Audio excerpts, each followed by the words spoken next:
Det er fedt, at det er vores sidste år. Der er så meget, som vi nu forstår. Vi ved hvordan, man vinder idrætsdag. Det gør vi ved at ryste banen. Nu er vi store, og vi får ugen på.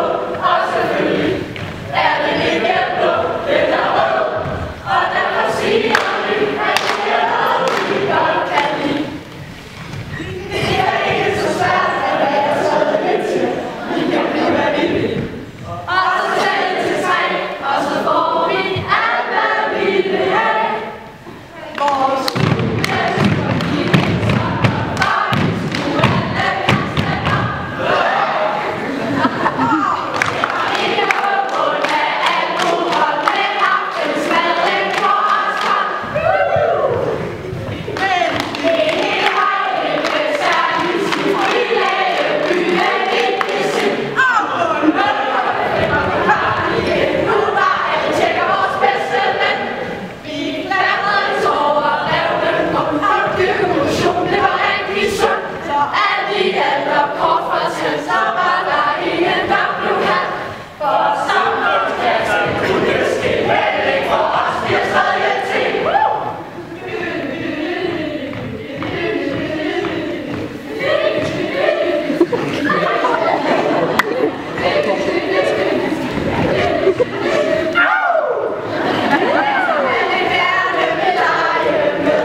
fantasi, det der gør, at vi kan